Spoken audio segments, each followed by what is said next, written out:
Invitamos a esta mañana al ministro de Vivienda, Jonathan Malagón, a quien tenemos a través de este contacto. Hola, ministro, ¿qué tal? Un saludo muy especial a esta hora de la mañana. Juan Diego, muy buenos días. Un saludo especial para usted, para Mónica, para toda la familia de Noticias Caracol. Reactivación económica, ocupación del sector nacional de la construcción y edificador, otros temas clave, arrendamientos, tarifas del servicio. Mejor dicho, ¿está preparado, ministro? Estamos listos, Juan Diego. Hablemos del tema de la reactivación económica. ¿Está contento con lo que está pasando hasta el momento? Porque las cifras indican que vamos muy despacio. Sector de la construcción, 1.500.000 de trabajos genera. El sector edificador, concretamente 903.000. Hasta el momento van andando a duras penas 164 proyectos. ¿Eso a usted lo deja satisfecho hasta el momento? ¿Qué balance tiene? Juan Diego, yo estoy muy satisfecho con la primera semana de reactivación económica en el sector de edificaciones. Los números son los siguientes. Nosotros tenemos identificados 140 municipios en los cuales se concentra el 90% de la actividad. De esos 140 municipios ya empezamos en 126. Esto quiere decir que en el 90% de los municipios donde más actividad tenemos en edificaciones, ya empezamos de una u otra manera. Primer mensaje. Segundo mensaje, esa cifra de los cerca de 170 proyectos es exclusiva para Bogotá. La cifra para todo el país nos da que son cerca de 3.000 los frentes de obra que ya se reactivaron la semana pasada, lo cual es un número también muy importante. Pero esta reactivación tiene yo diría que dos salvedades que es preciso hacerle a los colombianos. La primera, esta es una reactivación gradual, que el 90% de los municipios más importantes hayan entrado, no quiere decir que el sector esté funcionando al 90%. Quiere decir que en buena parte de estos municipios empezamos la puesta a punto, es decir, empezamos a ampliar las zonas de almuerzo, empezamos a construir los puntos de salud, empezamos a disponer el amonio cuaternario para el lavado de los zapatos, empezamos a disponer el hipoclorito de sodio para el lavado de las bicicletas, empezamos con todo el proceso de alistamiento que nos permitiera arrancar con mucha más fuerza en los próximos días. Pero lo cierto es que ya los trabajadores salieron y una nota que es muy importante, que yo creo que es el dato capital para que nosotros destaquemos, Juan Diego, en el tablero, y es que ya con esta primera fase y con esta primera semana protegimos 550.000 empleos del sector. Esta primera fase de alistamiento y de puesta a punto ya nos garantiza que cerca de 2 millones de colombianos que están viviendo esos empleos continúen en la formalidad, que esos contratos se reactiven y que por lo tanto sigamos con empleo formal y empleo de calidad en buena parte de la cadena. Claro. Ministro, otro tema tiene que ver con la cadena de sectores ligados a la construcción y al sector edificador. Gradualmente, ¿cómo vamos? De momento vamos bien, Juan Diego, pero lo cierto es que eso tomará un tiempo más. Reactivar un sector no es algo así como oprimir un botón y por lo tanto en el muy corto plazo la disponibilidad de insumos como por ejemplo los que tendremos en términos de cemento, en términos de acero, en el corto plazo vamos a hacer, yo diría que uso intensivo de lo que hoy tenemos como inventarios. Poco a poco se va reactivando esa cadena también y tendremos una nueva disponibilidad de insumos, pero en el corto plazo hay un límite a la capacidad de expansión de este sector que lo da la disponibilidad de insumos. En eso estamos trabajando. Los decretos de la Presidencia de la República permiten que toda la cadena se reactive y vamos poco a poco. Yo diría que a la vuelta de 15 días tendremos una mayor disponibilidad de insumos, pero de aquí a ese entonces podemos trabajar con lo que hoy tenemos registrado como inventarios. Estamos hablando de por lo menos un 34% de sectores ligados a la construcción. ¿Qué sectores específicamente van a ir paulatinamente reactivándose? Hay un primero que tiene que ver con los insumos más evidentes, por ejemplo, el cemento. Ese es un sector industrial que es muy importante para edificaciones, también muy importante para obras civiles, pero hay otros que tienen que ver ya con el comercio minorista de materiales, que también será muy importante en el corto plazo. Ahí estamos hablando de todas las herramientas, de otros insumos para construcción, y yo diría, Juan Diego, que donde tenemos un reto más importante ahorita va a ser justamente en la disponibilidad de esos insumos. ¿Por qué? Porque el protocolo demanda que los trabajadores ya no se puedan compartir herramientas. Antes de este protocolo, antes de esta crisis del coronavirus, había un martillo con el que podían trabajar 3 o 4 colaboradores, 3 o 4 obreros del sector edificador. Ahora debe existir materiales y herramientas para cada uno sin que se compartan. Eso quiere decir que en el corto plazo esa demanda, que será atendida en algunos casos por proveedores especializados, en otros por grandes superficies, en otros por ferretería, también se reactiva y va entrando poco a poco a la cadena de valor y de suministro. Ministro, a veces el mismo gobierno nacional y el mismo gobierno distrital, en el caso de Bogotá, envían cada uno por su lado mensajes que para la ciudadanía pueden ser confusos, que sí se reactiva, que no se reactiva. La pregunta es, usted estuvo la semana anterior con la alcaldesa, el presidente, otros ministros, voceros de los gremios del sector industrial y comercial. ¿A qué conclusión llegaron para trabajar en llave y empujar para el mismo lado y rápido toda esta reactivación económica?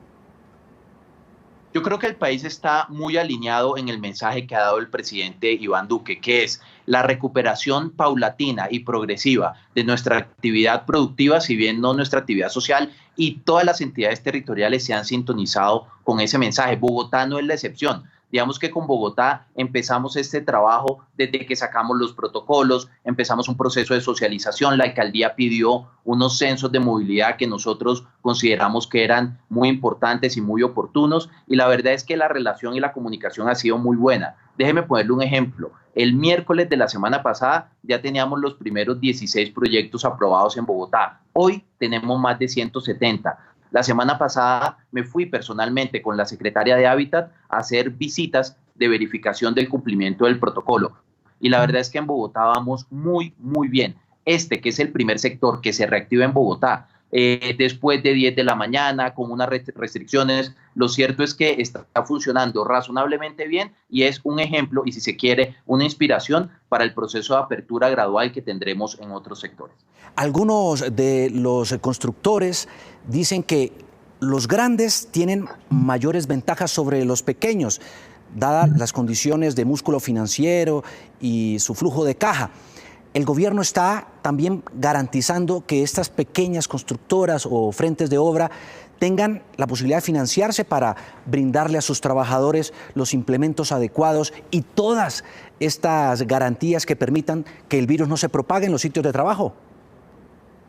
Lo cierto es que este es un desafío que tiene la industria de manera integral. Aquí no hay ninguna medida tomada para un tipo de empresas y para otras no. Lo cierto es que cualquier compañía que quiera reiniciar actividades tiene que hacer un gran esfuerzo financiero en el corto plazo, particularmente en la provisión de estos insumos. El gobierno nacional ha sido muy claro y ha sido estricto en enviar una señal y un mandato por instrucción del presidente Duque, y es que bajo ninguna circunstancia se le puede cobrar al trabajador los insumos de protección. Mal haríamos en mandar la señal que se puede trabajar, pero que ahora tendrán descontado por nómina, por ejemplo, los tapabocas, los overoles, los guantes, todos los materiales que ahora tienen que disponer los debe asumir las empresas. Usted tiene razón, Juan Diego, en que hay algunas empresas pequeñas para las cuales este tipo de disposiciones les estrecha los márgenes de utilidad.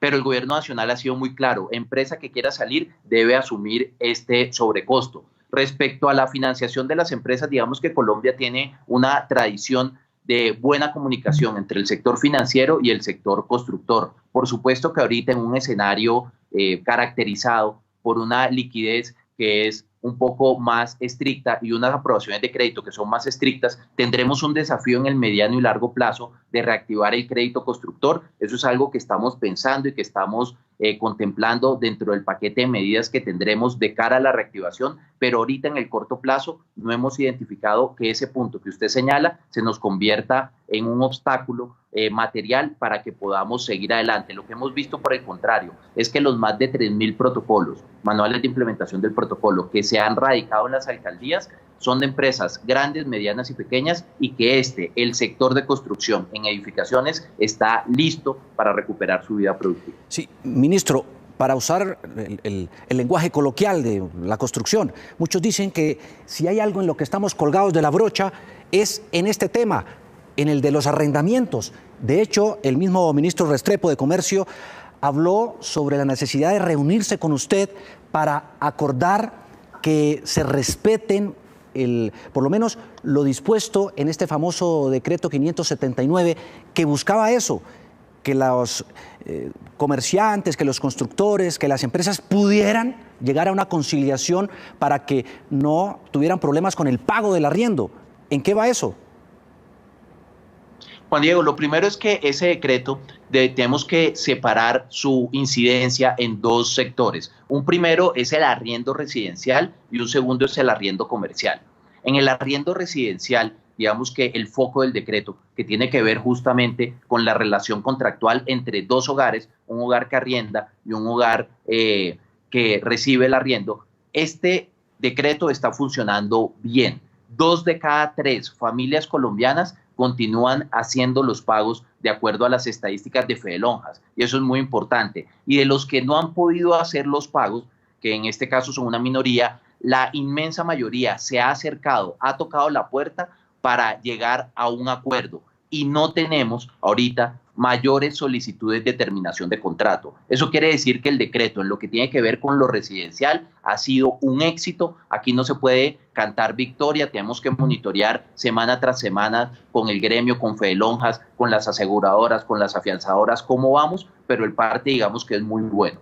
El desafío más grande lo estamos teniendo en el segundo sector que usted muy bien señala, que es el sector comercial. ¿Qué hacer con esas empresas, con esos negocios, con esas pymes, con esos restaurantes que, por ejemplo, hoy están cerrados y que materialmente no pueden seguir pagando los arriendos? Y lo cierto es que el alcance del decreto no contemplaba nada distinto para estas pequeñas empresas que la misma solución que le dimos a los hogares, y es conminarlos a que llegaran a un acuerdo de manera voluntaria. Muchas empresas se han quejado, nos han dicho, es imposible incluso pensar en el acuerdo cuando la noticia que nos ha dado el gobierno es que vamos a permanecer cerrados. Pero el Ministerio de Vivienda, por otro lado, ha dicho, nosotros no podemos beneficiar a unas firmas a costa de unas familias que dependen de ese ingreso. Flaco favor le haríamos al país, aliviando el flujo de caja de unas firmas y perjudicando unas familias que en su inmensa mayoría, el 82%, son estratos 1, 2 y 3. ¿A qué nos lleva esto? A que en lo que tiene que ver con el arriendo comercial tengamos una agenda de trabajo esta semana con todos los actores, con las lonjas, con FENALCO, con Asobares, con la Asociación de Restaurantes y por supuesto con el ministro Restrepo, mi colega, para ver cómo podemos profundizar las medidas del 579. Resumen, las cosas están saliendo muy bien en residencial y todavía tenemos una agenda pendiente en los arriendos comerciales. ¿Y qué se está vislumbrando en el tema de los arriendos en el sector comercial? Es decir, dar un auxilio, una ayuda o simplemente decirles acuerden con los arrendadores. Digamos que lo de los acuerdos ya se dispuso en el decreto, ya tenemos el marco a través del cual deben llegar a los arriendos. Lo que se viene esta semana es un proceso de discusión, un proceso de negociación, donde la postura del Ministerio de Vivienda siempre será la misma. La postura del Ministerio de Vivienda es, tratemos de encontrar soluciones, pero eso sí, bajo una premisa, un mandato que nos ha dado el presidente de la República, y es que ninguna de las disposiciones que tomemos beneficien a unos y el resultado sea que esos beneficios se amparen en el detrimento de otros. La postura del ministerio, llegaremos a esa mesa, llegaremos a esas discusiones refrendando ese mandato de proteger no solamente al que vive en arriendo, sino también proteger al que vive el arriendo. Este es un mercado de doble fragilidad, este es un mercado de doble vulnerabilidad y así lo tenemos que reconocer en el diseño de política. Un problema, y no menor, déjeme ponérselo aquí en toda la pantalla, es el de las tarifas del servicio de agua y aseo. Hay muchas quejas, ministro, por desconexiones injustificadas y también por alzas desproporcionadas en medio de semejante crisis por la pandemia. ¿Qué responderle a la gente que hoy dice, nos dijeron que nos iban a bajar, nos dijeron que las tarifas las iban a congelar, nos dijeron que no nos iban a desconectar este servicio vital y eso no ocurrió? Juan Diego, tres precisiones y muchas gracias por la pregunta porque es una gran oportunidad para hacer claridad al respecto. La primera, ninguna desconexión está habilitada. Colombiano al que le desconecten el servicio de agua, al que le desconecten el servicio de alcantarillado, al que le desconecten el servicio de energía, puede levantar una queja porque el decreto es clarísimo. En Colombia están prohibidas las desconexiones durante esta temporada y por lo tanto desconexión que hagan los operadores, primero me parecería raro, pero segundo es ilegal. Hagan la queja, pongan la queja, hagan la denuncia, que el gobierno nacional los acompañará a través de la Superintendencia de Servicios Públicos Domiciliarios. Segundo, las tarifas en Colombia están congeladas. El mensaje es el mismo. Si tenemos evidencia de un solo municipio donde hayan incrementado las tarifas, tenemos que denunciarlo. ¿Qué sí ha pasado, Juan Diego? Que recuerden que los servicios se cobran mes vencidos y que muchos de las quejas que yo he recibido por redes sociales han sido incrementos que se hicieron efectivos en la tarifa de marzo por cuenta de un aumento en febrero. En febrero todavía no estaban los decretos que congelaron la tarifa. Lo cierto es que marzo, abril y mayo tienen congelados el precio del metro cúbico de agua y tienen congelados también el precio del kilovatio. Por lo tanto, si hay algún incremento que se haya dado en esta temporada, ese incremento es ilegal y por lo tanto la Superintendencia de Servicios Públicos Domiciliarios sancionará. Pero lo último es que buena parte de las quejas que yo he recibido es porque se subió no el precio del kilovatio, no el precio del metro cúbico de agua, porque se subió el pago de la factura. Y en eso también tenemos que ser muy claros. Eso sí es natural, porque recuerden que la factura cobra dos cosas: el precio del metro cúbico de agua multiplicado por el consumo. Y aunque nosotros congelemos la tarifa, puede subir el consumo y de hecho en buena parte del país eso es lo que ha ocurrido. Estamos más tiempo en casa, los niños no están yendo al colegio, nos estamos lavando muchas más veces las manos. Cuando llegamos de la calle, los que tenemos que salir inmediatamente tomamos medidas de lavarnos, algunos se bañan y lo que sí ha aumentado es el consumo. Entonces la gente tiene que diferenciar el incremento en la tarifa con el incremento en el consumo. Las tarifas están congeladas y donde por alguna razón hayamos tenido algún incremento de tarifa, la Superintendencia de Servicios Públicos Domiciliarios, en nombre del Gobierno Nacional, tomará las correcciones del caso y las sanciones del caso. ¿Pueden finalmente los gobiernos locales, en las ciudades, en los departamentos, subsidiar los pagos de los servicios públicos o no? Sí, lo pueden hacer, está el marco normativo que les permite hacerlos. Lo que ha hecho el gobierno nacional es que nosotros ya enviamos un alivio a las familias de estrato 1, 2, 3 y 4, financiándoles esos recibos que no puedan pagar, financiándoselos a 36 meses, en algunos casos para el estrato 1 y 2, con una tasa de interés que es real negativa, ni siquiera se les cobra la inflación. El mensaje que le hemos mandado a las alcaldías es: alcaldía que lo quiera hacer, bienvenido, pero digamos que la problemática de servicios públicos está en gran medida cubierta por el esfuerzo del gobierno nacional, un esfuerzo de más de 2 billones de pesos que permite que una familia de estrato 2, por ejemplo, que no pueda pagar el recibo un mes, lo que tenga posteriormente sin intereses y sin penalidades es un incremento de 700 u 800 pesos mensuales en la factura, un incremento que se puede manejar. Entonces, si hay una alcaldía que tiene recursos para hacer eso y para subirse a los alivios que ya ha dado el gobierno nacional, pues bienvenido. Pero en el corto plazo, si hay recursos escasos, el mensaje es: hombre, prioricemos otro tipo de gastos porque ya el gobierno nacional hizo una billonaria inversión en aliviar los servicios públicos de los estratos más bajos. Si algo ha golpeado de forma brutal esta pandemia es al sector del estrato de la clase media, 3 y 4. ¿Hay subsidios? ¿Hay en este momento sobre la mesa algunas alternativas para que se le inyecte dinero o ayudas a este sector tan golpeado?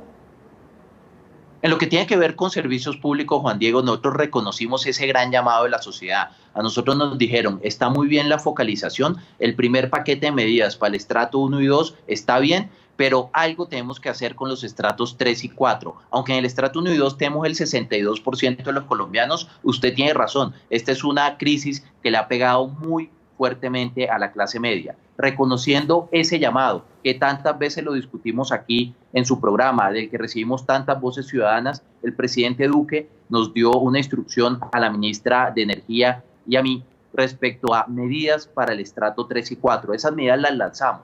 tienen que ver con un esquema de financiamiento similar al del estrato 1 y 2, pero con dos parámetros que son distintos. El primero, los servicios se financiarán a 24 meses, ya no a 36. El segundo, la tasa de interés será la inflación, la tasa de interés no es cero. Este es un planteamiento igual muy interesante, es progresivo porque a los estratos más bajos les estamos dando más beneficios, pero el mensaje generalizado es que aquellas familias de los estratos 3 y 4 que tampoco puedan pagar sus servicios, primero, no les vamos a desconectar el agua y no les vamos a desconectar la energía, y lo segundo, los operadores les van a financiar a la inflación ese consumo. ¿Cómo garantizamos que un operador les pueda financiar a la inflación? De una manera muy sencilla. La diferencia en el costo del fondeo lo asume el gobierno nacional. Entonces, el reto para nosotros, presupuestal, logístico, instrumental, está en dotar de esos recursos a los operadores para que puedan transferirles eficiencia financiera a los usuarios. Eso quiere decir que al final del día las medidas de servicios públicos terminan beneficiando al estrato 1, al 2, al 3 y al estrato 4 también. ¿Cuántas empresas, frentes de obra o gente trabajando proyectan ustedes en esta semana antes de, de llegar al 11 de mayo? No sabemos todavía qué puede ocurrir después de ese día. Yo tengo un sueño, Juan Diego, digamos que más que una meta, tengo un gran anhelo. Y el anhelo es que a través de este proceso de reactivación nosotros logremos proteger la totalidad de los empleos del sector edificador. Suena inverosímil pensar que hay un sector que va a mantener el mismo nivel de contratación que antes de la pandemia, pero nosotros vamos por eso. Eso quiere decir que... Déjeme aterrizar ese sueño. Es decir, usted lo que está diciendo es que se subsidie con un mínimo vital o algo a los trabajadores.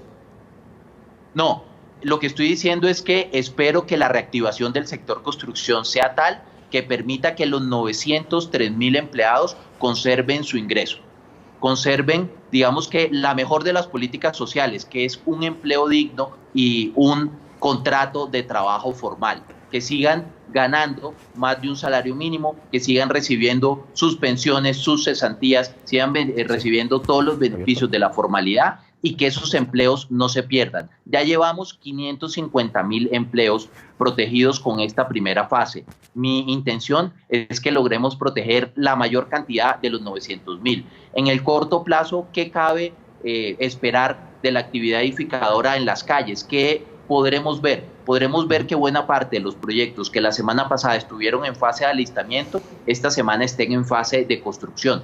¿Eso quiere decir que vamos a tener colapsado el transporte público en las principales capitales? La respuesta es que no. ¿Por qué? Porque el 57% de los trabajadores de este sector se movilizan en bicicleta, se movilizan caminando o se movilizan en moto. En Bogotá hemos hecho un esfuerzo por aumentar ese porcentaje de transporte no convencional, ya lo tenemos en cerca del 70%, y en eso seguiremos insistiendo. ¿Qué cabe esperar la próxima semana entonces? Una reactivación más agresiva del sector, paulatina, paso a paso, concertada con las entidades territoriales, y Juan Diego, el gran sueño de este gobierno, proteger la mayor cantidad de esos empleos. Recordemos que 200.000 empleos es un punto de tasa de desempleo y es casi 1 millón de colombianos que pasan de la formalidad a la pobreza.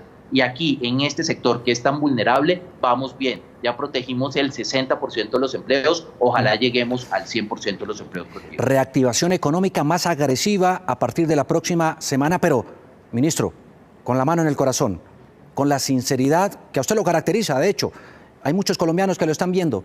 ¿Vamos a alargar la cuarentena? No lo sabemos, Juan Diego, esa es una decisión discrecional del presidente de la República. Lo que estamos haciendo es trabajando de la mano con todos los ministros y estando listos para todos los escenarios. Sea cual sea el escenario que al final decidamos que se plantee después del 11 de mayo, aquí el mensaje que le quiero dejar a los colombianos es que el sector constructor, el sector de edificadores, está listo. En términos de servicios públicos y en términos de edificaciones, estamos listos, cualquiera que sea el escenario, para seguir dinamizando nuestra actividad productiva, cumpliéndole a los cientos de miles de colombianos que han comprado una casa y que están esperando que se las entreguen, y protegiendo de manera segura no solamente la salud de nuestros colaboradores, sino también su ingreso, que es tan importante en estos momentos. Pues tras oírlo a usted, tras oír al ministro Restrepo de Comercio hace un rato, entre líneas, a uno le da la impresión de que vamos a seguir aislados, vamos a seguir en las casas, vamos a seguir flexibilizando todo este proceso de desconfinamiento. Lo que yo diría, Juan Diego, es que sea cual sea la estrategia que tome, lo que está pasando hoy en el sector edificador es un gran ejemplo para el país, que estos procesos de reincorporación paulatina a la vida productiva se pueden dar de manera exitosa. Nosotros lo hemos hecho cumpliendo un estricto protocolo de seguridad. Hemos visitado obras para cotejar que el protocolo funcione y estamos rompiendo esa disyuntiva entre actividad productiva y salud, esa falsa disyuntiva. Le estamos demostrando al país que nosotros podemos proteger la salud al tiempo que recuperamos nuestra vida productiva. Y este ejemplo que estamos dando en el sector edificador, digamos que se va a poder emular en otros sectores de la economía nacional. Bueno, casi 30 minutos a esta hora de la mañana de entrevista con usted. Ministro de Vivienda, Jonathan, no se puede quejar, ministro. La verdad, 30 minutos. Para nada. Muchas gracias. Muchísimas gracias, Juan Diego, por invitarnos a pasar al tablero y por darnos esta oportunidad de hacerle tantas claridades a los colombianos. Esa es la idea, por supuesto, y responder a todas esas inquietudes y angustias en medio del agobio generalizado que hay en nuestro país por esta situación de la pandemia, por un lado, pero también de la economía y de la necesidad también de tener ingresos por el otro. Gracias, ministro. Feliz día. Muchísimas gracias, Juan Diego. La vivienda y el agua son de todos. Ministerio de Vivienda, Ciudad y Territorio.